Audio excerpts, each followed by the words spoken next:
معاشرتی اور اخلاقی لحاظ سے دروغ گو کی کیا حیثیت ہوتی ہے، یقیناً ہر ایک کو اس کا علم ہوگا۔ وہی مثال ہے نا، جانتے سب ہیں پر مانتے نہیں۔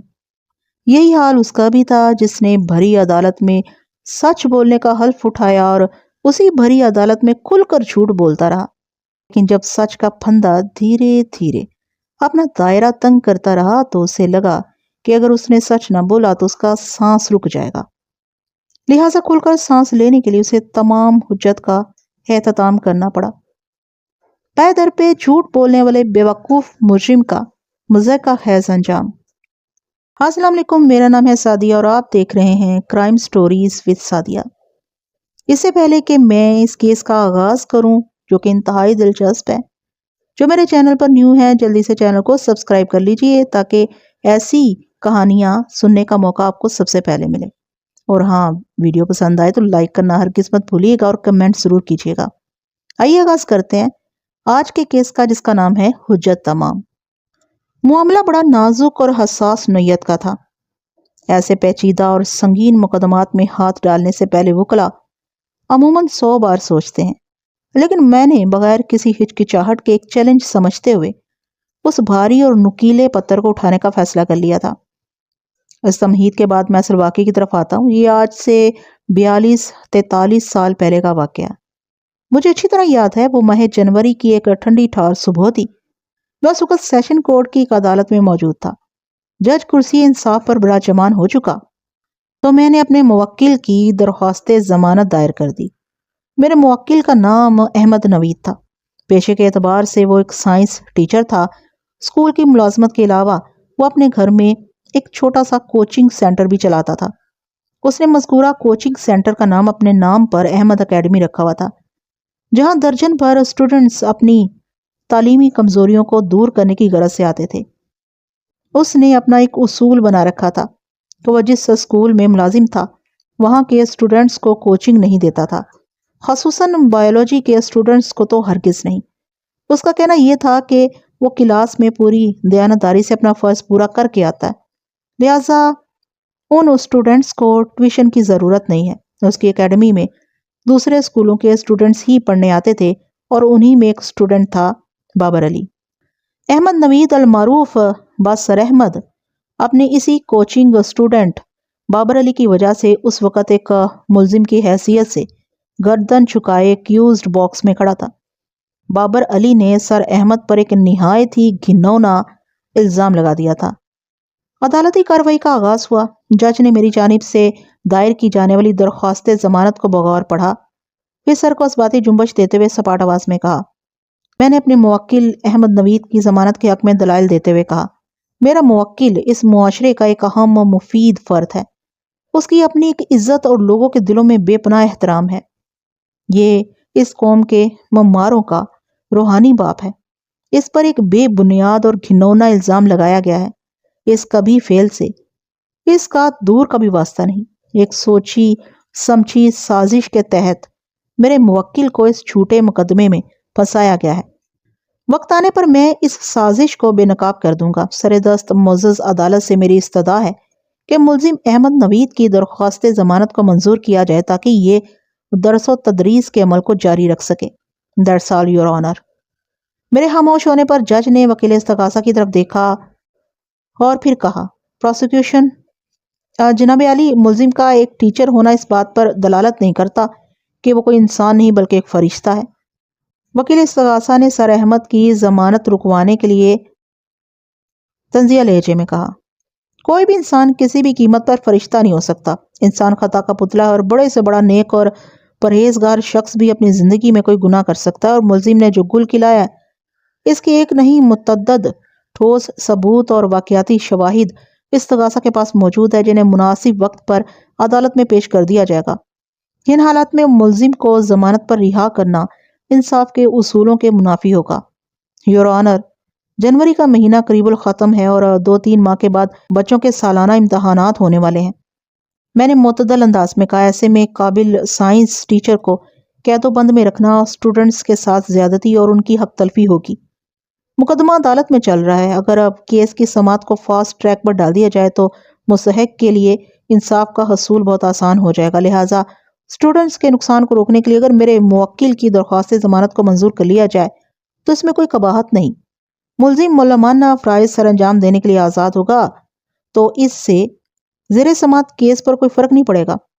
ملزم کی درخواست ضمانت کو فوری طور پر رد کرنا ہی عدل کا تقاضا ہے جناب عالی۔ وکیل استغاثہ نے جوش بھرے انداز میں کہا۔ تعزیرات پاکستان بھی اسی جانب اشارہ کرتا ہے۔ وکیل مخالف نے اپنی بے خبری میں میرے سامنے ایک حلوہ بال ڈال دی تھی، چنانچہ اس پر سکسر تو بنتا ہی تھا۔ میں نے وکیل استغاثہ کی آنکھوں میں دیکھتے ہوئے معصومیت سے پوچھا، میرے فاضل دوست، آپ تعزیرات پاکستان کے کس اشارے کا ذکر کر رہے ہیں؟ سیکشن 377 یعنی 377۔ وہ طنزیہ لہجے میں بولا۔ اتنا تو آپ کو معلوم ہی ہوگا کہ دفعہ 377 ناقابل ضمانت ہے اور آپ کے موکل پر یہی دفعہ لگائی گئی ہے۔ صرف اتنا ہی نہیں بلکہ مجھے اور بھی بہت کچھ معلوم ہے میرے فاضل دوست، میں نے وکیل استغاثہ کے چہرے پر نگاہ جما کر کہا، پھر جج کی جانب دیکھتے ہوئے ان الفاظ میں اضافہ کر دیا، جناب عالی، میں معزز عدالت کی اجازت سے دفعہ مذکورہ کی وضاحت کرنا چاہتا ہوں۔ Permission granted. جج نے فراغ دلی کا مظاہرہ کرتے ہوئے ٹھوس انداز میں کہا، یور آنر، میں نے کراری آواز میں بولنا شروع کر دیا، پاکستان پینل کوڈ سیکشن دفعہ 377 کا اطلاق اس وقت ہوگا جب دو افراد مرد باہمی رضامندی سے کسی غیر فطری فعل بد کے مرتکب ہوئے ہوں۔ اس صورت میں ان کا جرم ناقابل ضمانت ہوگا اور سزا کے طور پر انہیں عمر قید یا پھر ایسی قید جو 2 سال سے کم نہ ہو اور 10 سال سے زیادہ نہ ہو۔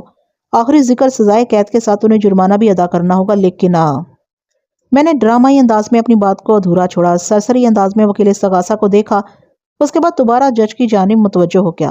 لیکن اگر یہ کبھی غیر فطری فعل برضا اور رغبت نہ کیا گیا ہو، یعنی اس میں مفعول کی مرضی شامل نہ ہو بلکہ فاعل نے اسے ڈرا دھمکا کر یا کسی شے کا لالچ دے کر یا کسی بھی اور طریقے سے اسے فعل بد کے لیے مجبور کیا ہو، تو اس صورت میں مفعول کو بے قصور اور مظلوم تصور کیا جائے گا اور صرف فاعل ہی سزا کا مستجب قرار پائے گا، مگر بنیادی شرط متذکرہ بالا فعل بد کی تکمیل ہی ہے۔ اس صورت میں فاعل کو قابل تعزیر ٹھہرانے کے لیے استغاثہ کو فاعل اور مفعول دونوں کے میڈیکل سرٹیفکیٹس بھی عدالت میں پیش کرنا ہوں گے۔ اب میں زیر سماعت کیس کی چارج شیٹ کا ذکر کروں گا، جناب عالی۔ عدالت میں پیش کردہ چلان کے مطابق ملزم سر احمد نے مظلوم بابر علی کو سالانہ امتحانات کے پیپرز قبل از وقت مہیا کرنے کا لالچ دے کر غیر فطری عمل کے لیے راضی کیا، لیکن قبل اس کے کہ ملزم اپنی غلیظ خواہش کو پورا کر پاتا، کچھ لوگوں نے انہیں رنگے ہاتھوں پکڑ لیا۔ بلفاظ دیگر ملزم یعنی کہ فاعل سر احمد اپنے مذموم عزائم میں کامیاب نہیں ہو سکا۔ اسے صاف ظاہر ہوتا ہے کہ زیر سماعت کیس تعزیرات پاکستان کی دفعہ 377 کے ذیل میں نہیں آتا، بلکہ اس صورت میں ملزم پر دفعہ 377/511 لگائی جائے گی، کیونکہ دفعہ 377 کے تحت استغاثہ فاعل اور مفعول کا میڈیکل سرٹیفکیٹ پیش کرنے کا پابند ہے، مگر اس کیس میں ایسا کوئی سرٹیفکیٹ موجود نہیں ہے، جس سے یہ صاف ظاہر ہو جاتا ہے کہ ملزم کو اس سازش میں گھسیٹنے کے لیے اس پر ایک غلط دفعہ لگائی گئی ہے۔ یہ دراصل میں ایک مرتبہ پھر تھما ایک آسودہ سانس خارج کرنے کے بعد فاتحانہ انداز میں وکیل استغاثہ کی طرف دیکھا اور اپنا بیان مکمل کرتے ہوئے کہا، یور آنر، زیر سماعت کیس دراصل تعزیرات پاکستان کی دفعہ 377/511 کے تحت آتا ہے، اگرچہ اس کی سزا بھی دفعہ 377 والی ہی ہے، مگر جرم ثابت ہو جانے کے بعد، اور میں اپنے موکل کو بے گناہ ثابت کر کے دکھا دوں گا۔ لہٰذا میں ایک بار پھر معزز عدالت سے درخواست کروں گا کہ میرے موکل کو ضمانت پر رہا کرنے کے احکامات جاری کیے جائیں۔ مجھے اور کچھ نہیں کہنا، جناب عالی۔ جج نے کیس فائل کے مختلف اوراق الٹ پلٹ کر دیکھا، پھر وکیل استغاثہ کو مخاطب کرتے ہوئے سوال کیا، پروسیکیوشن، اس کیس کا چالان تیار کرتے وقت جب ملزم پر دفعہ 377 عائد کی گئی تو اس کے ساتھ ملزم اور مظلوم کے طبی معائنے کے سرٹیفکیٹس کیوں پیش نہیں کیے گئے؟ وکیل استغاثہ نے جواب دینے کی بجائے اس کیس کے انکوائری آفیسر کی طرف دیکھا۔ انکوائری آفیسر کی حیثیت بھی استغاثہ کے گواہ ایسی ہی ہوتی ہے۔ جج کو اپنے سوال کا جواب چاہیے تھا، چاہے وکیل استغاثہ دے یا تفتیشی آفیسر، ایک ہی بات تھی۔ جناب عالی، تفتیشی آفیسر نے بروقت عقلمندی سے کام لیتے ہوئے معزز خواہانہ انداز میں کہا، ڈیفینس کا اعتراض درست ہے، اس کیس میں دفعہ 377/511 ہی لگنا چاہیے تھی۔ جج نے ہفکی بھری نظر سے آئیو کی طرف دیکھا اور تحکمانہ انداز میں کہا، آئندہ پیشی سے پہلے استغاثہ کی اس غلطی کو درست کر لیا جائے۔ آئیو نے اس بات میں گردن ہلاتے ہوئے فرما برداری سے کہا، یس سر۔ وکیل استغاثہ ہو یا آئیو، ان کے پاس دوسرا کوئی راستہ تھا بھی نہیں۔ اگر وہ صرف دفعہ 377 پر ہی اصرار کرتے تو پھر انہیں فائل اور مفعول کے جسمانی معائنے کی پازیٹیو رپورٹس کے علاوہ اور بھی کئی ایک ثبوت پیش کرنا پڑتے جو کہ ممکن نہیں تھا۔ زیر سماعت کیس میں دفعہ کی درستی میرے موکل کے لیے فائدہ مند ثابت ہو گئی تھی۔ 377/511 کے ذیل میں زمینی حقائق کی روشنی میں مخصوص حالات کے پیش نظر ملزم کی ضمانت ہو سکتی تھی۔ میرے موکل کے حالات یہ سارے تقاضے پورے کرتے تھے، لہٰذا جج نے 20,000 روپے کے ذاتی مچلقوں پر سر احمد کی درخواست ضمانت کو منظور کرتے ہوئے عدالت برخاست کرنے کا اعلان کر دیا۔ آئندہ 1 گھنٹے میں سر احمد کی ضمانت کی کاغذی کارروائی مکمل ہو گئی۔ اگلی پیشی 15 روز بعد کی تھی۔ اس روز میرا کوئی اور کیس نہیں تھا۔ میں عدالت سے نکلا تو سر احمد میرے ساتھ تھا۔ اس کی عمر 50 کے قریب تھی۔ وہ ایک دراز قامت اور مائل بفربہی بدن کا مالک شخص تھا، آنکھیں نمایاں اور ذہانت سے بھرپور۔ احمد نوید سر احمد کی شخصیت کو بلا شبہ متاثر کن کہا جا سکتا تھا۔ وہ ایک مقامی پرائیویٹ ہائی اسکول میں سائنس ٹیچر تھا اور بائیولوجی اس کا خصوصی مضمون تھا۔ بیگ صاحب، آپ نے میری ضمانت کرا کر مجھ پر بہت بڑا احسان کیا ہے۔ وہ میرے ہمراہ کار پارکنگ کی سمت بڑھتے ہوئے بولا۔ مجھے اپنی گرفتاری اور جیل کسٹڈی سے زیادہ ان اسٹوڈنٹس کی فکر تھی جن کے سالانہ امتحانات سر پر کھڑے ہیں۔ میں جانتا ہوں کسی کے آنے یا جانے سے دنیا کے نظام میں کوئی فرق نہیں پڑتا، ہر کام اپنے وقت پر ہو ہی جانا ہے، لیکن مجھے اپنے اندر یہ افسوس ہو رہا تھا کہ اگر میری ضمانت نہ ہوئی اور میں جیل چلا گیا تو ان بچوں کی حق تلفی ہو جائے گی جو مجھ پر بھروسہ کیے بیٹھے ہیں۔ میں آپ کے نظریہ اور مثبت خیالات کی دل سے قدر کرتا ہوں سر، میں نے صاف کوئی سے کام لیتے ہوئے کہا۔ ایک استاد کا کیا مقام اور مرتبہ ہوتا ہے یہ میں اچھی طرح جانتا ہوں۔ اس سے قطعاً کوئی فرق نہیں پڑتا کہ وہ کس مضمون کا استاد ہے۔ میرے نزدیک تو جس شخص نے آپ کو ایک لفظ بھی سکھا دیا وہ آپ کا استاد ہے، جس کا احترام آپ پر واجب ہے۔ باقی جہاں تک آپ کی ضمانت کی بات ہے تو وہ میں نے آپ پر احسان نہیں کیا، بلکہ یہ میرے فرائض کا حصہ تھا اور آپ کو اس کیس سے باعزت بری کرانا بھی میرے انہی فرائض میں شامل ہے۔ آج شام میں آپ میرے آفس آ جائیں، آپ سے ایک تفصیلی ملاقات کرنا تاکہ مجھے اس معاملے کے پس منظر سے مکمل آگاہی ہو جائے۔ ابھی تو میں نے لکھانی صاحب کے کہنے پر آپ کا کیس لے لیا ہے۔ وہ نہ صرف آپ کو اچھی طرح جانتے ہیں بلکہ آپ کے شفاف کردار کی قسم کھانے کو بھی تیار ہیں۔ وہ اس وقت پاکستان میں موجود نہیں ہے، ورنہ آپ کے کیس کو وہی ہینڈل کرتے۔ اوہو، آپ یامین لاکھانی صاحب کی بات کر رہے ہیں؟ سر احمد نے سرسراتی ہوئی آواز میں کہا۔ ان کا ایک بیٹا میٹرک میں میرا اسٹوڈنٹ رہا ہے۔ جی، میں انہی کا ذکر خیر کر رہا ہوں۔ میں نے اس بات میں گردن ہلاتے ہوئے کہا۔ دراز قامت اور سفید سلکی دراز گیسوؤں والے یامین لاکھانی، ان کا شمار میرے استادوں میں ہوتا ہے۔ میں نے غلط نہیں کہا تھا۔ جب میں نے سیشن کورٹ میں نئی پریکٹس شروع کی تھی تو جن 2 افراد نے خلوص نیت سے میری رہنمائی فرمائی ان میں ایک یامین لاکھانی اور دوسرے آغا صغیر محمد تھے۔ اب یہ دونوں قانون داں اس دنیا سے نقل مکانی کر کے دوسرے جہان میں آباد ہو چکے ہیں۔ سن کر اچھا لگا، سر احمد نے مسرت آمیز لہجے میں کہا۔ میں آج شام میں آپ سے ضرور ملنے آؤں گا۔ میں نے سر احمد کو اپنے آفس کا ایڈریس سمجھایا جو سٹی کورٹ کے علاقے میں ایک ڈسٹینس پر تھا۔ اس نے میرا شکریہ ادا کیا اور مصافحہ کرنے کے بعد رخصت ہو گیا۔ میں اپنی کار کی جانب بڑھ گیا۔ تعزیرات پاکستان کی دفعہ 377 ہو یا 377/511 دونوں میں نامزد ملزم کے مجرم ثابت ہو جانے پر سزا کم و بیش ایک ہی جیسی ہے، اور یہ دونوں دفعات ناقابل ضمانت بھی ہیں، لیکن استغاثہ کی ایک غلطی نے میرا کام آسان کر دیا تھا۔ چنانچہ میں احمد نوید عرف سر احمد کی ضمانت کرانے میں کامیاب رہا تھا۔ اسی شام حسب وعدہ سر احمد مجھ سے ملنے میرے آفس آ گیا۔ 2 روز قبل میں نے متعلقہ تھانے کی حوالات میں نہایت ہی مختصر گفتگو کے بعد اپنے موکل سے وکالت نامے، درخواست ضمانت اور دیگر اہم کاغذات پر دستخط تو کرا لیے تھے، لیکن سچی بات یہ ہے کہ میں اپنے کلائنٹ کے پس منظر سے بالکل واقف نہیں تھا، اور اسی مقصد سے میں نے اسے اپنے آفس بلایا تھا۔ ہماری یہ ملاقات کافی سود مند رہی۔ اس کی کہانی سن کر میں مطمئن ہو گیا کہ یامین لاکھانی کی بات مان کر میں نے کوئی غلطی نہیں کی۔ احمد نوید واقعتاً بے قصور تھا، اسے کسی سازش کے تحت اس کیس میں پھنسایا گیا تھا۔ اب یہ میری ذمہ داری تھی کہ نادیدہ سازش کے اس جال کو کاٹ کر احمد نوید کو بے گناہ ثابت کر دوں۔ آگے بڑھنے سے پہلے میں اپنے موکل کے بارے میں مختصراً بتانا ضروری سمجھتا ہوں۔ جیسا کہ میں نے پیچھے ذکر کیا، سر احمد کی عمر لگ بھگ 50 سال تھی۔ 8 سال پہلے جب وہ 42 سال کا تھا تو اس نے سلمہ نامی ایک عورت سے شادی کر لی تھی۔ سلمہ شادی کے وقت محض 25 سال کی تھی۔ وہ ایک پرکشش اور خوبصورت عورت تھی، لیکن بدقسمتی سے ان دونوں میں ایک دن بھی بن کر نہیں رہی۔ شاید ہی کوئی ایسا دن ہو جب ان کے بیچ جھگڑا نہ ہوا ہو، اور اس جھگڑے کے لیے سلمہ کو کسی خاص وجہ کی ضرورت نہیں ہوتی تھی۔ سر احمد کے مطابق بدمزگی کی ابتدا ہمیشہ سلمہ ہی کی طرف سے ہوا کرتی تھی۔ سر احمد نے جس حد تک سلمہ کے ساتھ نبھانے کی کوشش کی، اس پر اسے صبر و برداشت کا نوبل پرائز ملنا چاہیے تھا۔ سر احمد کے مزاج میں دھیما پن اور بردباری تو تھی ہی، علاوہ ازیں وہ شور شرابے اور لڑائی جھگڑے کو سخت ناپسند کرتا تھا۔ اس پر مستزاد یہ کہ وہ سلمیٰ کو دل سے چاہتا تھا، اس لیے وہ اس کی ہر زیادتی کو سہ لیا کرتا تھا۔ سلمیٰ نے غصے کی حالت میں کئی بار اسے طلاق کا مطالبہ بھی کیا تھا۔ تو میری وجہ سے عدم تحفظ کا شکار ہو، وہ اکثر یہ جملہ دہرایا کرتی تھی۔ تمہیں ہر وقت یہ دھڑکا لگا رہتا ہے کہ میں تمہیں چھوڑ کر کسی اور مرد کی ہو جاؤں گی، تم اپنے اندر گھٹنے کی بجائے مجھے چھوڑ کیوں نہیں دیتے؟ سر احمد نے اس کے سوال کے جواب میں معتدل انداز پہ کہا، چھوڑ دینا کسی مسئلے کا حل نہیں ہے سلمیٰ، انسان کو ساتھ رہتے ہوئے اپنے مسائل سے نبڑنا چاہیے۔ ہم پچھلے 3 سال سے یہی تو کر رہے ہیں۔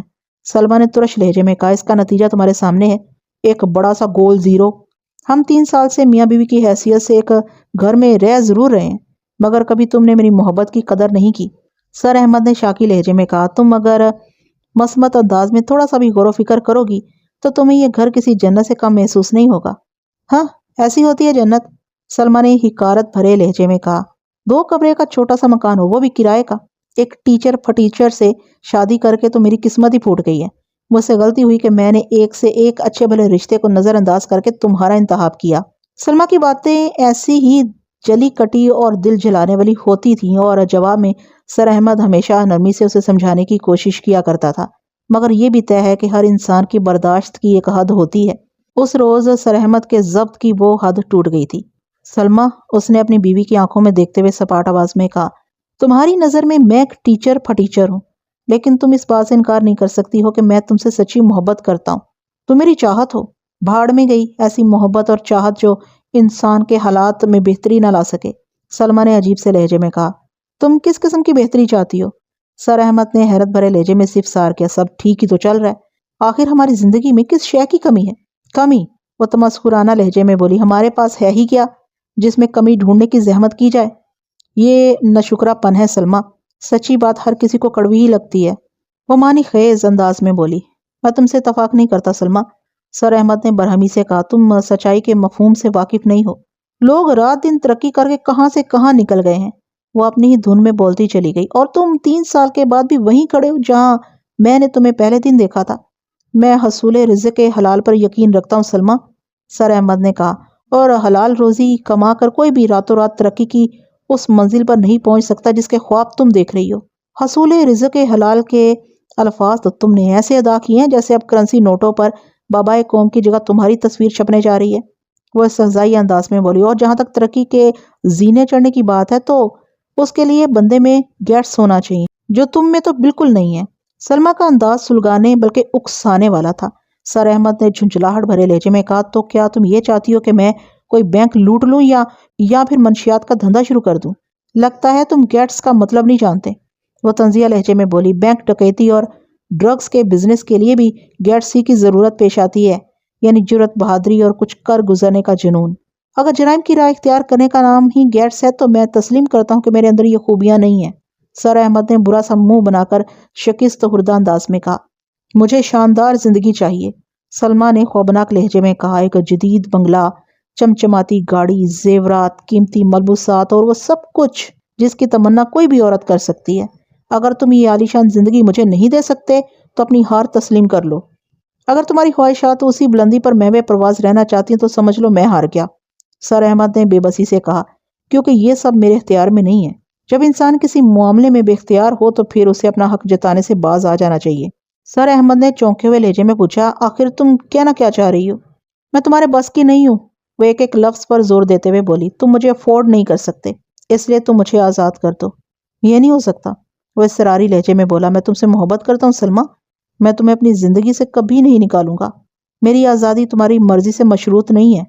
وہ باشگاف الفاظ میں بولی، میں تم سے جان چھڑانے کے لیے عدالت کا دروازہ کھٹکھٹا سکتی ہوں، اور شاید تمہیں نہیں معلوم کہ عدالت انسان کے جذبات و احساسات کو نہیں بلکہ حقائق اور دلائل کو اہمیت دیتی ہے۔ میں تمہیں گھٹنے ٹیکنے پر مجبور کر دوں گی۔ کیا تم نے مجھے چھوڑ کر کسی اور کو اپنانے کا فیصلہ کر لیا ہے؟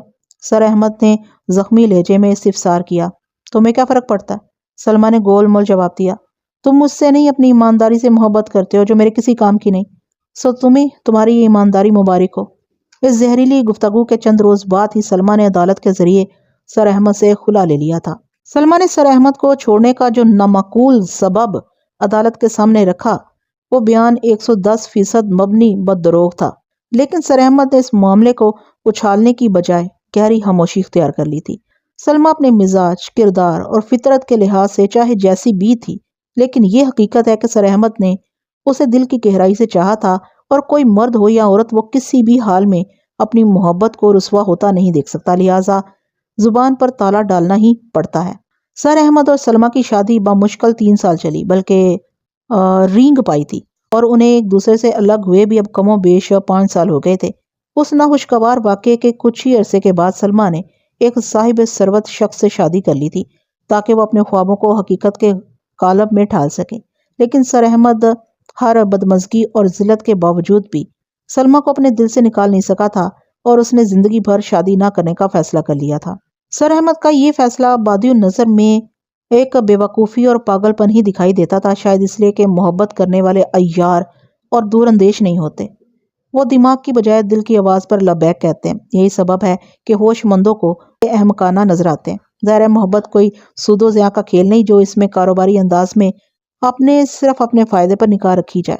اس ملاقات میں سر احمد نے مجھ پر اندھا اعتماد کرتے ہوئے اپنے اور سلمیٰ کے وہ معاملات بھی بتا دیے جو اس نے اپنے دل میں دبا رکھے تھے۔ انہی میں کچھ ایسے الفاظ بھی تھے جو میرے بہت کام آ سکتے تھے۔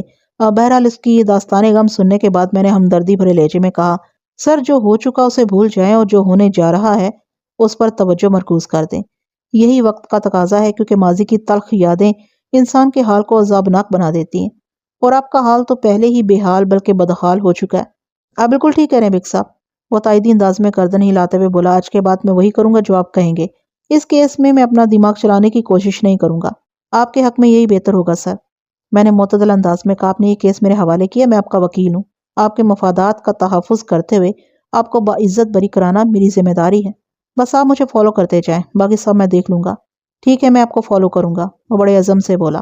آپ میری بات دھیان سے سنیں، میں نے رازدارانہ اور سمجھانے والے انداز میں کہا۔ آپ کی ضمانت ہو چکی ہے، اب آپ اس معاشرے میں آزادانہ گھوم پھر سکتے ہیں، لہٰذا آپ کل سے باقاعدہ اپنے اسکول جانا شروع کر دیں گے، اور اس کے ساتھ ہی احمد اکیڈمی میں اپنے اسٹوڈنٹس کی پڑھائی کو بھی وہیں سے آگے بڑھائیں گے جہاں چند روز پہلے آپ نے چھوڑا تھا۔ میں آپ کی نصیحت پر بعین عمل کروں گا، اور آپ کے اعتماد میں کوئی کمی یا کجی نظر نہیں آنی چاہیے۔ میں نے تاکیدی انداز میں کہا، آپ نے کوئی جرم نہیں کیا، چنانچہ آپ کی حرکات و سکنات اور انداز و اعتبار سے کوئی ندامت، کوئی پشیمانی نہیں چھلکنا چاہیے۔ آپ کے خلاف جو بھی سازش بنی گئی ہے اسے میں بہت جلد بے نقاب کر کے عدالت اور دنیا والوں کے سامنے آپ کو بے گناہ ثابت کر دوں گا۔ سمجھ گیا بیگ صاحب، وہ تشکرانہ انداز میں مجھے دیکھتے ہوئے بولا، انشاءاللہ جیت ہماری ہوگی۔ میں ہمیشہ سچ اور حق کی جیت کے لیے فائٹ کرتا ہوں، میں نے سوچ میں ڈوبے ہوئے لہجے میں کہا۔ اس کے بعد میں اپنے رب پر بھروسہ کرتا ہوں، بے شک میرا ہم سب کا معبود حق اور سچ کے پرچم کو کبھی سر نگو نہیں ہونے دیتا۔ بے سختہ اس کے منہ سے نکلا، بے شک۔ وہ میرا شکریہ ادا کرنے کے بعد رخصت ہو گیا۔ ہمارے بیچ یہی طے پایا تھا کہ اب ہماری اگلی ملاقات عدالت کے کمرے ہی میں ہوگی، لیکن 2 روز کے بعد وہ پھر میرے سامنے موجود تھا، اور وہ بھی لٹکے ہوئے چہرے کے ساتھ۔ رسمی لیکسلا کے بعد میں نے تشویش بھرے لہجے میں دریافت کیا، سر کیا ہو گیا، آپ اتنے پریشان کیوں نظر آ رہے ہیں؟ اسکول والوں نے بے حد معذرت کے ساتھ مجھے فارغ کر دیا ہے۔ وہ دل گرفتہ لہجے میں بولا، پرنسپل کا کہنا ہے جب تک میرا کیس عدالت میں ہے وہ بحیثیت ٹیچر مجھے اپنے اسکول میں افورڈ نہیں کر سکتے، اس سے ان کے اسکول کی ریپوٹیشن پر برے اور منفی اثرات مرتب ہوں گے۔ پرنسپل نے تو یہاں تک کہہ دیا کہ بعض بچوں کے والدین بھی میرے اسکول میں قدم رکھنے کے خلاف ہیں۔ انہوں نے واضح الفاظ میں کہہ دیا کہ اگر میں نے اسکول میں جا کر کوئی بھی کلاس لی تو وہ اپنے بچوں کو اسکول سے اٹھا لیں گے۔ اب تو جانتے ہی ہیں کہ جدید تعلیم والے پرائیویٹ اسکولز میں ٹیچرز کی بنسبت اسٹوڈنٹس اور ان کے والدین کی زیادہ سنی جاتی ہے، کیونکہ ایسے اسکولز انہی کی بھاری فیسز اور ڈونیشنز پر چل رہے ہوتے ہیں۔ ویسے پرنسپل صاحب نے مجھ سے وعدہ کیا ہے کہ اگر میں اس کیس میں باعزت بری ہو گیا تو وہ مجھے دوبارہ اپنے اسکول میں ٹیچنگ کا موقع ضرور دیں گے، لیکن میں سمجھتا ہوں کہ اس نے مجھے ٹالنے کے لیے ایسا کہا ہے۔ اور کوچنگ سینٹر کا کیا حال ہے؟ میں نے پوچھا۔ پہلے دن 12 میں سے صرف 4 لڑکے میری اکیڈمی میں ٹیوشن پڑھنے آئے تھے، اس نے ایک افسردہ سانس خارج کرتے ہوئے جواب دیا، اور ان کی توجہ پڑھائی پر بالکل نہیں تھی۔ وہ پورا وقت میرے ساتھ پیش آنے والے اس واقعے پر اظہار افسوس کرتے رہے، یا پھر وہ کرید کر یہ جاننے کی کوشش کرتے رہے کہ بابر علی کے ساتھ آخر ایسا ہوا کیا تھا۔ میں نے گہری سنجیدگی سے کہا، تو یہ حالات ہیں۔ دوسرے دن صرف ایک اسٹوڈنٹ اکیڈمی آیا، اور وہ بھی یہ کہنے کہ اس نے دوسرا کوچنگ سینٹر جوائن کر لیا ہے۔ سر احمد نے مایوسی بھرے انداز میں گردن جھٹکتے ہوئے بتایا، اس کے والدین سے میری اکیڈمی میں اس کے والدین اسے میری اکیڈمی میں بھیجنے کو تیار نہیں تھے۔ سر آپ نے اردو کا ایک محاورہ ضرور سنا ہوگا، بد اچھنا؟ میں نے معتدل انداز میں کہا، بد اچھا بدنام برا۔ جی میں نے یہ محاورہ سن رکھا ہے۔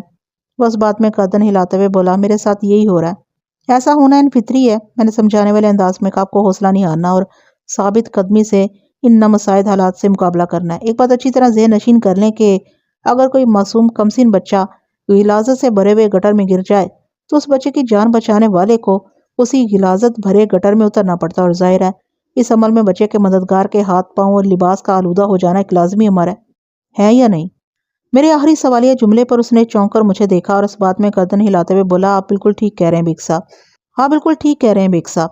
بس تو سمجھ لیں اس وقت آپ کی عزت کسی گہری سازش کے غلیظ گڑھے میں گری ہوئی ہے، اور اسے بچانے کے لیے آپ کے ہاتھ پاؤں چہرے حتیٰ کہ آپ کی سوچ کا آلودہ ہو جانا کوئی اچھمبے کی بات نہیں۔ لوگ جو کہتے ہیں نا انہیں کہنے دیں، وہ آپ کے بارے میں جیسا سوچتے ہیں انہیں سوچنے دیں۔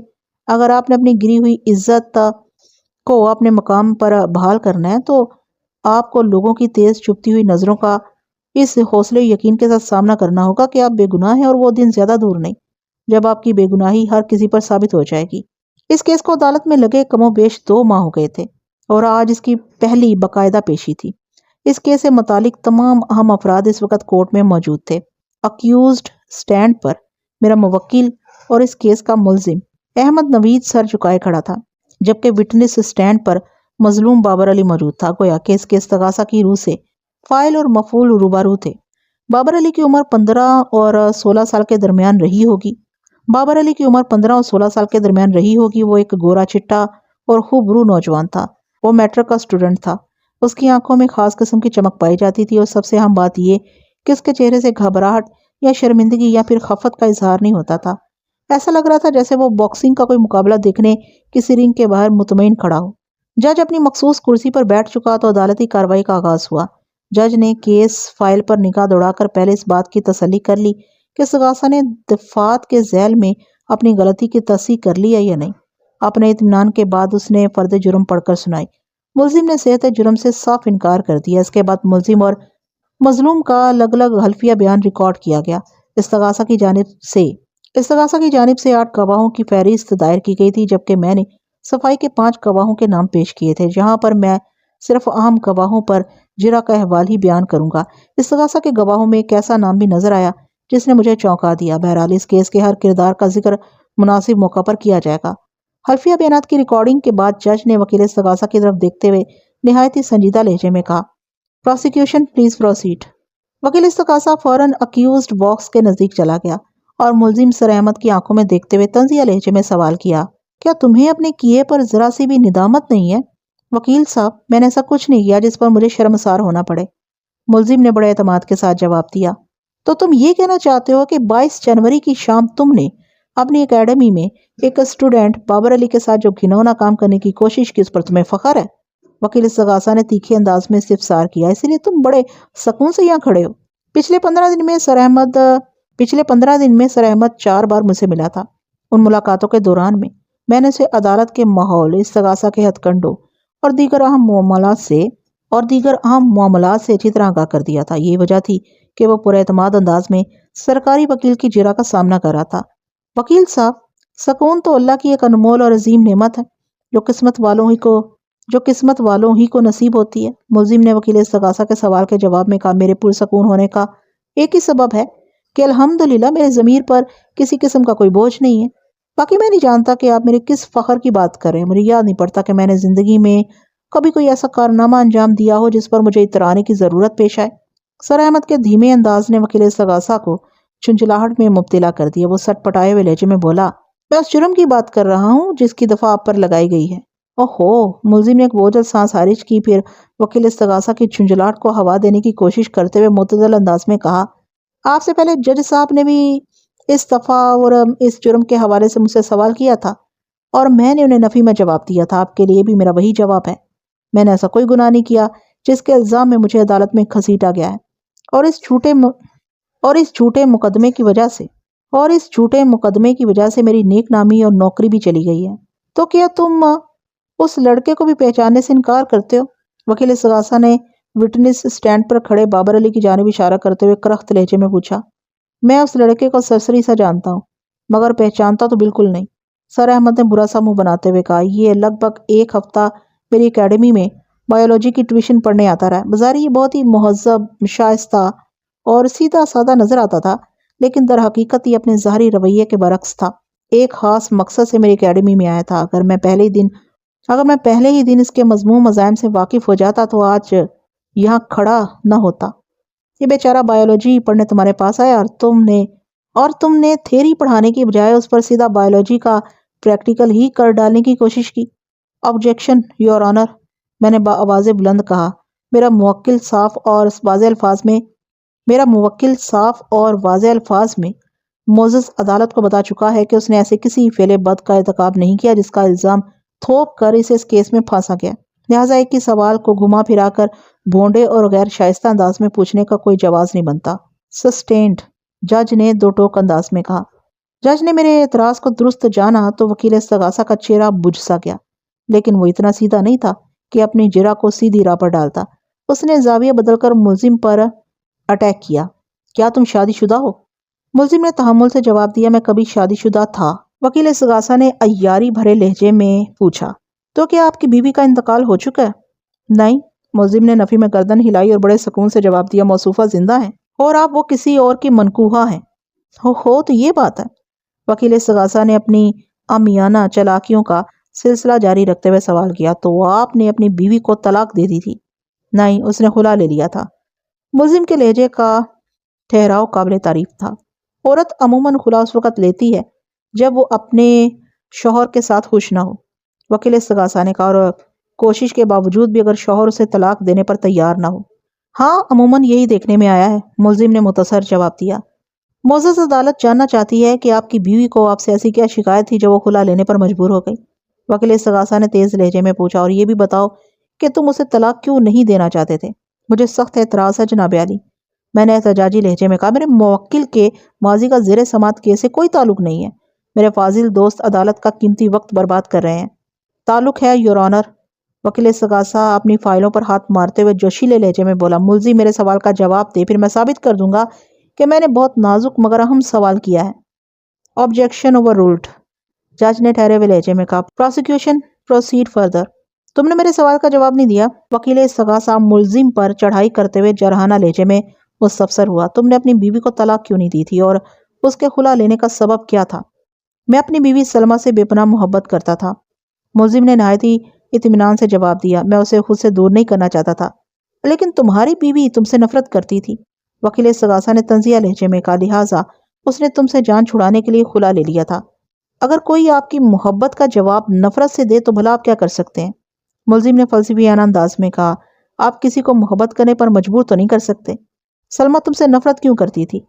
اسے انسان سے زیادہ دولت کی چاہت تھی، ملزم نے بوجھل لہجے میں جواب دیا۔ وہ چاہتی تھی کہ میں اس کی آسمان کو چھوتی ہوئی خواہشات کو پورا کرنے کے لیے بہت زیادہ پیسہ حاصل کروں، چاہے اس کے لیے مجھے بینک ڈکیتی کرنا پڑے یا ڈرگز کا کاروبار کرنا پڑے۔ میں ایک سیدھا سادہ رزق حلال کمانے والا متوسط طبقے کا انسان ہوں، اس لیے سلمہ کے آئیڈیاز پر عمل کرنا میرے بس میں نہیں تھا۔ ہمارے درمیان 3 سال تک یہی رساکشی چلتی رہی، بالآخر اس نے عدالت کے ذریعے مجھ سے خلا لے کر ایک بلڈر سے شادی کر لی تھی۔ سلمہ کی خواہشات پوری ہوئیں یا نہیں وہ اس وقت، اور وہ اس دولت مند بلڈر کے ساتھ آسودہ زندگی گزار رہی ہے یا نہیں، میں یہ سب نہیں جانتا اور میں جاننا بھی نہیں چاہتا۔ میری دعا ہے وہ جہاں بھی رہے اللہ اسے خوش اور سلامت رکھے۔ تمہیں سائنس ٹیچر کی بجائے فکشن رائٹر ہونا چاہیے تھا، وکیل استغاثہ نے استہزائی انداز میں کہا۔ تم نے خود کو پارسا ثابت کرنے کے لیے بڑی عمدہ کہانی بنی ہے۔ میں نے آپ کو کوئی افسانہ نہیں سنایا بلکہ معزز عدالت کے سامنے حقیقت بیان کی ہے، ملزم نے مضبوط لہجے میں کہا۔ اگر آپ کو اس سچائی پر یقین نہیں آ رہا تو بھلا میں کیا کر سکتا ہوں؟ حقائق پر پردہ ڈالنے والوں کے منہ سے حقیقت بیانی کے دعوے اچھے نہیں لگتے، وکیل استغاثہ نے طنزیہ لہجے میں کہا۔ کیا تم اس بات سے انکار کر سکتے ہو کہ سلمہ نے تمہاری اسی عادت بد سے تنگ آ کر تم سے خلا لیا جس الزام میں تم اس وقت عدالت میں موجود ہو؟ یہ جھوٹ ہے، ملزم نے احتجاجی لہجے میں کہا۔ استغاثہ کے پاس اس کا ٹھوس ثبوت ہے، وکیل استغاثہ نے جرحانہ انداز میں کہا۔ میں اچھی طرح سمجھ رہا تھا کہ وکیل سرکار کی جرح کی گاڑی کس ٹریک پر جا رہی ہے اور اس گاڑی کی منزل کون سی ہے۔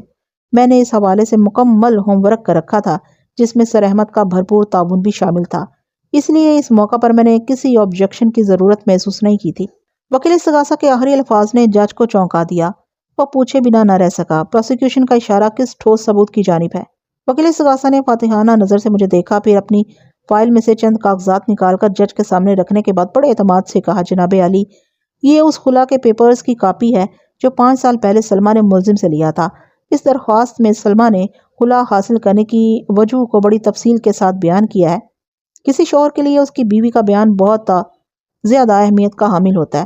مذکورہ درخواست میں ملزم کی بیوی نے ملزم کی غیر فطری عادت بد کا کھل کر ذکر کیا، اور مزے کی بات یہ ہے کہ ملزم نے اپنی بیوی کے اس الزامی دعوے کی تردید بھی نہیں کی تھی۔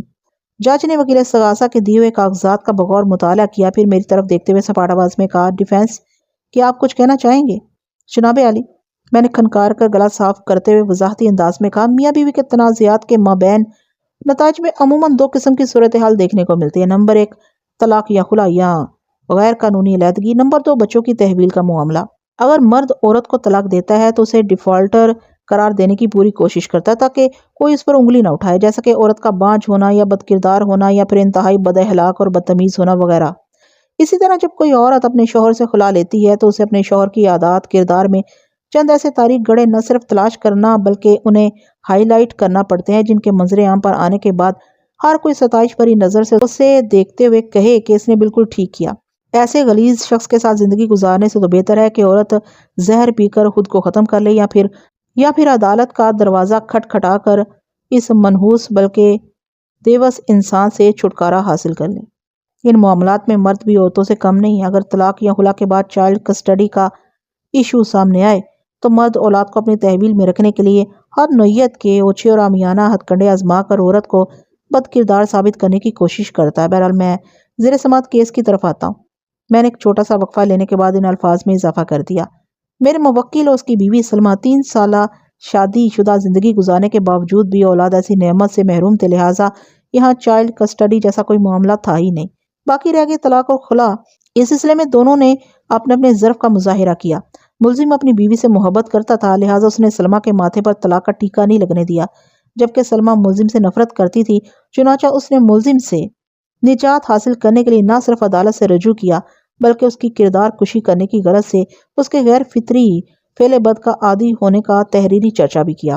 اسی ذیل میں سلمہ کی خلا کی بنیادی درخواست کی کاپی آپ کے سامنے رکھی۔ اس کے برعکس 5 سال گزر جانے کے باوجود بھی میرے موکل نے اپنی سابق بیوی سلمہ کے گھنونے کردار کے حوالے سے اپنے ہونٹوں پر خاموشی کی مہر ثبت کر رکھی ہے۔ یہ اس کی سلمہ کے ساتھ محبت کا زندہ اور عظیم ثبوت ہے، لیکن اب پلوں کے نیچے سے بہت سا پانی گزر چکا ہے۔ اس وقت میرے موکل کی عزت، وقار، کردار، مستقبل سب کچھ داؤ پر لگا ہوا ہے، اور میں اس کا وکیل ہوں۔ یہ چاہے محبت کی عظمت کو 21 توپوں کی سلامی دینے کے لیے چپ سادے بیٹھا رہے، لیکن میں خاموش نہیں رہوں گا۔ اپنے موکل پر لگے ہوئے اس مکروہ الزامی دھبے کو دھو کر اسے باعزت بری کرانا میرا پیشہ ورانہ فرض ہے، اور میں اس سلسلے میں قانونی راستہ اختیار کروں گا، چاہے ملزم کو پسند ہو یا نہ ہو، کیونکہ استغاثہ نے تنگ آمد بجنگ آمد ایسی صورتحال پیدا کر دی ہے۔ That's all, Your Honor۔ جج میری اس مدلل تقریر سے خاصا متاثر دکھائی دیتا تھا، لیکن اس کے دماغ کی سوئی ابھی تک ایک ہی مقام پر اٹکی ہوئی تھی۔ میرے خاموش ہونے پر اس نے وکیل استغاثہ کی جانب دیکھتے ہوئے کہا، پروسیکیوشن، آپ نے تھوڑی دیر پہلے عدالت کو بتایا تھا کہ آپ کے پاس کوئی ایسا ٹھوس ثبوت موجود ہے جس کے ذریعے آپ ملزم پر لگے ہوئے الزام کو سچ ثابت کر سکتے ہیں؟ یس یور آنر، وکیل استغاثہ نے اس بات میں گردن ہلاتے ہوئے کہا۔ وہ ٹھوس ثبوت استغاثہ کے ایک معزز گواہ آغا مسعود کی شکل میں ہے۔ میں آغا مسعود کی گواہی سے معزز عدالت کے سامنے یہ ثابت کر دوں گا کہ ملزم پر لگایا گیا الزام 100% درست ہے۔ میری معلومات کے مطابق اس کیس کے ملزم اور میرے موکل احمد نوید المعروف باسر احمد نے اپنے گھر ہی میں اکیڈمی کھول رکھی تھی، جہاں شام میں وہ ٹیوشن پڑھایا کرتے تھے۔ بات کے اختتام پر میں نے سوالیہ نظر سے اس کی طرف دیکھا تو اس نے اس بات میں گردن ہلانے پر اکتفا کیا۔ کیا تم معزز عدالت کو بتاؤ گے کہ ملزم کے کوچنگ سینٹر یعنی احمد اکیڈمی کی ٹائمنگ کیا تھی؟ سپہر 5 بجے سے شام 8 بجے تک، اس نے بتایا۔ کیا تم بھی انہی اوقات میں ملزم سے بایولوجی پڑھنے آیا کرتے تھے؟ میں نے تیز لہجے میں استفسار کیا۔ جی ہاں۔ 22 جنوری کی شام 9 بجے استغاثہ کے مطابق تمہیں ملزم کے ساتھ اکیڈمی میں قابل اعتراض حالت میں دیکھا گیا تھا۔ میں نے کڑے لہجے میں سوال کیا۔ جن لوگوں نے تم دونوں کو پکڑا ان میں اس عمارت کے دیگر کرایہ دار اور گلی کے 1-2 افراد بھی شامل تھے۔ وہ سب تمہاری چیخو پکار اور دہائی سن کر اکیڈمی کی جانب متوجہ ہوئے تھے۔ تم نے ان لوگوں کو بتایا کہ ملزم تمہارے ساتھ زبردستی کرنے کی کوشش کر رہا تھا، جسے قانون کی زبان میں غیر فطری فعل بد کی غرض سے مجرمانہ حملہ کہا جاتا ہے، تمہارے شور مچانے پر لوگ اکیڈمی میں گھس گئے اور ملزم کو اپنے مذموم عزائم پورے کرنے کا موقع نہ مل سکا۔ جی یہی سچ ہے، وہ ڈھٹائی سے بولا۔ تمہارے کہنے کے مطابق احمد اکیڈمی میں 5 بجے سے 8 بجے تک ٹیوشن کی کلاس چلتی تھی اور 8:15 بجے تک تمام سٹوڈنٹس اپنے گھر چلے جاتے تھے، اور حقیقت بھی یہی ہے۔ میں نے بابر علی کے چہرے کے تاثرات کا جائزہ لیتے ہوئے چپتے ہوئے لہجے میں سوال کیا، پھر تم وقوع کے روز یعنی 20 جنوری کی رات 9 بجے احمد اکیڈمی میں کیا کر رہے تھے؟ سر نے مجھے ایک ضروری کام سے روک لیا تھا۔ کیا تم اس ضروری کام کی وضاحت کرو گے؟ وکیل استغاثہ اس دوران میں شانت کھڑا میری اجرا کے انداز کا جائزہ لے رہا تھا۔ اسے ایسا ہی لگ رہا تھا کہ میرے اس ٹائپ کے سوالات دراصل استغاثہ ہی کو مضبوط اور مستحکم کر رہے ہیں۔ وہ نہیں جانتا تھا کہ میں استغاثہ کے ساتھ کون سا ہینڈ کرنے جا رہا ہوں۔ میں نے جیسا سوچا تھا سب کچھ اس کے الٹ ہوا۔ وہ مندانہ نظر سے ملزم کو دیکھنے کے بعد میری جانب متوجہ ہوتے ہوئے کڑوے لہجے میں بولا، ایک روز پہلے میں نے سر سے کہا تھا کہ میری بایولوجی کافی کمزور ہے اور امتحانات سر پر کھڑے ہیں، کیا کوئی راستہ نکل سکتا ہے؟ ایسا میں نے اس لیے پوچھا کہ سر احمد کا شمار ان ٹیچرز میں ہوتا ہے جو میٹرک کے پیپرز سیٹ کرتے ہیں۔ اس نے مجھ سے کہا کہ پریشان ہونے کی ضرورت نہیں، کل شام میں تمہیں بایولوجی کا کوسچن پیپر مل جائے گا، لیکن تمام اسٹوڈنٹس کے جانے کے بعد، اور یہ تاکید بھی کی کہ میں کسی اور اسٹوڈنٹ سے اس کا ذکر نہ کروں۔ میں نے سر کی بات کا یقین کر لیا، اس لیے میں 22 جنوری کی شام چھٹی کے بعد اکیڈمی میں رکیا تھا۔ بات نامکمل چھوڑ کر اس نے ایک مرتبہ پھر کینہ توز نظر سے میرے موکل کو دیکھا، پھر ان الفاظ میں اضافہ کر دیا، مجھے کیا پتا تھا کہ یہ شیطان بایولوجی کا پیپر دینے کے بہانے میرے ساتھ بدفعلی کا ارادہ رکھتا۔ اللہ کا شکر ہے کہ لوگوں کی بروقت مداخلت سے میری عزت بچ گئی، ورنہ معلوم نہیں یہ درندہ میرا کیا حشر کرتا۔ اس کی ایکٹنگ لاجواب تھی، مگر اسے معلوم نہیں تھا کہ میرے پاس اس کی باکمال اداکاری کا اینٹی ڈوٹ موجود ہے۔ اس کے خاموش ہونے پر میں نے جرحانہ انداز میں سوال کیا، تمہیں کیسے معلوم ہوا کہ ملزم کا شمار ان ٹیچرز میں ہوتا ہے، محکمہ تعلیم جن سے کوسچن پیپرز کی تیاری کا کام لیتا ہے؟ یہ بات تو کئی لوگ جانتے ہیں، وہ بے پرواہی سے بولا۔ کیا ان کئی لوگوں میں اس پرائیویٹ اسکول کا اسٹاف بھی شامل ہے جہاں ملزم ٹیچنگ کی جاب کرتا تھا؟ میں نے تیز لہجے میں استفسار کیا۔ جی بالکل، وہ احتیاط کا دامن ہاتھ سے چھوڑتے ہوئے عام سے لہجے میں بولا، وہ لوگ تو سب سے زیادہ جانتے ہیں۔ جناب عالی، میں نے روئے سخن جج کی جانب پھیرتے ہوئے کہا، استغاثہ کا پرائم وٹنس یہ معصوم اور مظلوم لڑکا صریحاً جھوٹ بول رہا ہے۔ میرا موکل کبھی بھی پیپر سینٹر نہیں رہا۔ اس بات کی تصدیق محکمہ تعلیم کے متعلقہ ذمہ دار افسران سے کی جا سکتی ہے۔ ویسے میں نے صفائی کے گواہوں کی فہرست میں ملزم والے پرائیویٹ اسکول کے پرنسپل جناب امتیاز حسین کا نام بھی لکھا ہوا ہے۔ آئندہ پیشی پر میں انہیں عدالت میں بلانے والا ہوں، پھر دودھ کا دودھ اور پانی کا پانی الگ ہو جائے گا۔ جج نے ناگواری سے باری باری 3 افراد کی طرف دیکھا جن میں وکیل استغاثہ کے علاوہ اس کیس کا تفتیشی آفیسر اور مظلوم بابر علی شامل تھا۔ اس کے بعد مجھ سے مخاطب ہوتے ہوئے مستفسر ہوا، بیگ صاحب کیا آپ کی جرح مکمل ہو گئی؟ نو سر، میں نے نفی میں گردن ہلا دی۔ ٹھیک ہے، وہ دیوار گیر کلاک کو تکنے کے بعد بولا، میں 3 دن بعد کی تاریخ دے رہا ہوں، آپ اگلی پیشی پر اپنی جرح پوری کرنے کے علاوہ اپنے گواہوں کو بھی نپٹائیں تو یہ اس کیس کے لیے اچھا ہوگا۔ میں تو خود بھی یہی چاہتا ہوں کہ یہ مقدمہ جلد از جلد اپنے منطقی انجام تک پہنچ جائے، میں نے توانا لہجے میں کہا۔ سو حکم عدالت کی ہر حال میں تعمیل کی جائے گی۔ یور آنر، آئندہ پیشی پر استغاثہ کے گواہوں کو بھی لایا جائے گا، وکیل استغاثہ نے دھیمے لہجے میں کہا۔ بے شک، ضرور لانا چاہیے، جج نے معتدل انداز میں کہا۔ اگر فریقین کے وکلاء مستعدی دکھائیں گے تو یہ عدالت جلد ہی کسی فیصلے پر پہنچ جائے گی۔ جج نے انتہائی سادہ الفاظ میں ایک بہت بڑی سچائی کا اظہار کر دیا تھا۔ اکثر مقدمات محض اس لیے تعطل اور طوالت کا شکار ہو جاتے ہیں کہ مدعی اور مدعا علیہ یعنی مقدمے کے فریقین بہت کم کسی پیشی پر ایک ساتھ دکھائی دیتے ہیں، جس کے باعث عدالتی کارروائی آگے نہیں بڑھ پاتی۔ 3 روز کے بعد اس کیس سے تعلق رکھنے والے تمام افراد بشمول دونوں طرف کے گواہان کمرائے عدالت میں موجود تھے۔ پچھلی پیشی پر استغاثہ کے پرائم وٹنس اور اس کیس کے وکٹم بابر علی نامی نوجوان پر میری جرح مکمل نہیں ہو سکی تھی، اسی لیے عدالت نے 3 دن بعد کی نزدیکی تاریخ دے دی تھی۔ جج کرسی انصاف پر براجمان ہو چکا تو عدالتی کارروائی کا آغاز ہوا۔ جج نے میری طرف دیکھتے ہوئے کہا، ڈیفینس پلیز پروسیڈ۔ میں وٹنس سٹینڈ کے نزدیک چلا گیا اور بابر علی کی آنکھوں میں دیکھتے ہوئے رسان بھرے لہجے میں اپنی جرح کا آغاز کیا۔ برخوردار، کوئی نیا سوال کرنے سے پہلے میں پچھلے سیشن کے اہم نکات کو دہرانا چاہوں گا تاکہ ہم دونوں کے ذہن میں اپنی اپنی کارکردگی تازہ ہو جائے۔ تمہیں اس بات پر کوئی اعتراض تو نہیں ہے؟ نہیں، وہ نفی میں گردن ہلاتے ہوئے بولا، اگر میں سابق گفتگو سے ہٹ کر کوئی بات کروں یا تمہارے دیے گئے جوابات میں کوئی رد و بدل کرنے کی کوشش کروں تو مجھے ٹوک دینا۔ میں نے اسے اپنے دام میں فکس کرتے ہوئے کہا، ٹھیک ہے؟ وہ ترنت بولا، جی ٹھیک ہے۔ تمہاری عمر 15.5 ہے اور تم میٹرک سائنس 10th کلاس کے اسٹوڈنٹ ہو۔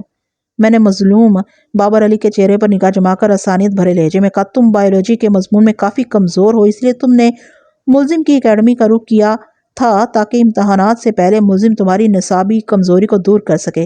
یہاں تک ٹھیک ہے نا؟ جی آپ بالکل ٹھیک کہہ رہے ہیں وکیل صاحب، اس نے جواب دیا۔ تم نے پچھلی پیشی پر معزز عدالت کو بتایا تھا کہ 7 یا 8 دن سے تم ملزم کی اکیڈمی پر ٹیوشن لینے جا رہے تھے جب وہ افسوسناک واقعہ پیش آیا جس کے نتیجے میں تم اور میرا موکل اس وقت کمرۂ عدالت میں موجود ہیں۔ میں نے جرا کے سلسلے کو بتدریج آگے بڑھاتے ہوئے کہا، یہ عدالت پوچھ رہی ہے کہ تمہیں اپنی بایولوجی والی کمزوری کا کب ادراک ہوا تھا؟ ادراک؟ وہ الجھن زدہ لہجے میں بولا، میں کچھ سمجھا نہیں وکیل صاحب۔ مظلوم بابر علی کے احمقانہ جواب نے حاضرین عدالت کو بے اختیار ہنسنے پر مجبور کر دیا۔ کمرۂ عدالت میں اچھا خاصا شور بلند ہوا تو جج کو فوری ایکشن لینا پڑا۔ Order order! وہ چوبی ہتھوڑے کو حرکت میں لاتے ہوئے تحکمانہ لہجے میں بولا، order in my court please. پھر مجھ سے مخاطب ہو کر ان الفاظ میں اضافہ کر دیا، ڈیفینس پلیز کنٹینیو۔ معزز عدالت یہ جاننے میں دلچسپی رکھتی ہے کہ تمہیں کب یہ محسوس ہوا کہ تم بایولوجی کے مضمون میں کمزور ہو؟ Objection your owner! وکیل استغاثہ کی برداشت جواب دے گئی تو اس نے فوراً اعتراض جڑ دیا۔ اس وقت عدالت میں ایک انتہائی حساس نوعیت کا مقدمہ زیر سماعت ہے اور میرے فاضل دوست اس کیس کے وکٹم کو لغت پڑھانا سکھا رہے ہیں۔ یہ سراسر معزز عدالت کا قیمتی وقت برباد کرنے کے مترادف ہے۔ جناب عالی، میں نے وکیل سرکار کے اعتراض کو رد کرتے ہوئے توانا لہجے میں کہا، اس کیس کا مظلوم ایک طالب علم ہے اور وہ اپنی علمی کمزوری کو دور کرنے کی غرض سے ملزم کی اکیڈمی میں ٹیوشن لینے جاتا تھا۔ یہ سارے معاملات تعلیم سے جڑے ہوئے ہیں اور تعلیم ایک ایسا شعبہ زندگی ہے جو تربیت کے بغیر مکمل نہیں ہوتا، گویا اس لیے تعلیم و تربیت کی صلاحیتی ترکیب استعمال کی جاتی ہے۔ یہ دونوں ایک دوسرے کے لیے لازم و ملزوم ہے اور معزز عدالت نے ابھی ایک خاص چیز نوٹ کی ہے۔ میں ڈرامائی انداز میں تھما، پھر انکشاف انگیز لہجے میں، اس کیس کا مظلوم بچہ ادراک اور ادرک کے فرق سے واقف نہیں ہے۔ میں نے ادراک کا استعمال کیا تو وہ ادرک کی تلاش میں نکل کھڑا ہوا۔ میں اس نوجوان کو ڈکشنری پڑھنا نہیں سکھا رہا بلکہ اس کی کم علمی بلفاظ دیگر لا علمی کو دور کرنے کے لیے کوشاں ہوں۔ پھر میں نے وکیل استغاثہ کی طرف دیکھا اور پکڑ میں نہ آنے والا خطرناک عملہ کرتے ہوئے کہا، میں معزز عدالت کے احترام کو ملحوظ خاطر رکھتے ہوئے یہ تو نہیں کہوں گا کہ بندر کیا جانے ادرک کا سواد، تاہم اس امر سے تو کوئی انکار نہیں کر سکتا کہ کسی بھولے بھٹکے شخص کو راستہ بتانا اور کسی ناواقف طالب علم کو ضروری الفاظ کے معنی سمجھانا ایک مثبت اور نیک کام ہے۔ میں نے ڈھکے چھپے الفاظ میں وکیل استغاثہ کے احساس پر جو چرکا لگایا تھا اس سے پہنچنے والی روحانی اذیت نے چند لمحات کے لیے اس کے چہرے پر کسی بندر کے حال و خط کا عکس ابھار دیا تھا۔ اس لمحاتی تبدیلی کو جج کی روبدار آواز نے زائل کر دیا۔ آبجیکشن اوور رولڈ! جج نے میری طرف دیکھتے ہوئے کہا، پلیز پروسیڈ فردر۔ میں نے بابر علی کی آنکھوں میں آنکھیں ڈال کر اپنا سوال دہرایا، برخودار، تمہیں کب معلوم ہوا کہ بایولوجی کی ٹیوشن لینا ناگزیر ہے ورنہ تم اس مضمون میں پاس نہیں ہو سکو گے؟ یہی کوئی 10-15 دن پہلے، اس نے متذبذب لہجے میں جواب دیا۔ میں نے اسے اپنی جرا کی رسی کی مدد سے جکڑتے ہوئے پوچھا، یعنی 22 جنوری کی رات پیش آنے والے اس ناخوشگوار واقعے سے 10-15 دن پہلے، میں ٹھیک سمجھا ہوں نا؟ اس نے اس بات میں گردن ہلاتے ہوئے متصر جواب دیا۔ اور اپنی تعلیمی کمزوری کا ادراک ہوتے ہی تم نے ملزم کی اکیڈمی کو جوائن کر لیا؟ میں نے بدستور اس کی آنکھوں میں دیکھتے ہوئے کہا، تم نے سن رکھا تھا کہ سر احمد بایولوجی کے بہترین ٹیچر ہیں؟ اس نے سر کو اس بات جنبش دینے پر اکتفا کیا۔ بیٹا جی، تمہاری باتوں سے تو یہ لگتا ہے کہ ملزم کی اکیڈمی جوائن کرنے سے پہلے تم کہیں بھی ٹیوشن نہیں لیتے تھے۔ جی بالکل، وہ بڑے اعتماد سے بولا، میں باقی تمام مضامین میں بہت اچھا ہوں، اس لیے مجھے کبھی ٹیوشن کی ضرورت محسوس نہیں ہوئی۔ یہی نہیں، بس بایولوجی ہی کا مسئلہ تھا جس کے لیے مجھے ٹیوشن سینٹر کا رخ کرنا پڑا۔ Your honour, point is to be noted. میں نے روئے سخن جج کی طرف مڑتے ہوئے آواز کو بلند کیا، یہ مظلوم بچہ، میں نے بابر علی کی جانب باقاعدہ اشارہ کرنے کے بعد اپنی بات کو آگے بڑھا دیا، بایولوجی کے علاوہ باقی تمام مضامین میں بہت اچھا تھا۔ میں نے بابر علی کے الفاظ کو اپنے انداز میں دہرایا، اس لیے اسے کبھی ٹیوشن کی ضرورت محسوس نہیں ہوئی۔ ملزم کی احمد اکیڈمی کو جوائن کرنا ٹیوشن کی دنیا میں اس کا پہلا تجربہ تھا۔ وکیل استغاثہ کے چہرے پر متعدد اقسام کی الجھنوں کا ایک جال سا پھیل گیا۔ بے سختہ اس کے منہ سے نکلا، تو اس میں نوٹ کرنے والی کون سی بات ہے؟ میں نے برہم وکیل استغاثہ کے سوال کا جواب دینا ضروری نہ جانا اور جج سے مخاطب ہوتے ہوئے کہا، جناب عالی، میں صفائی کے 2 گواہوں کو پیش کرنے کی اجازت چاہتا ہوں۔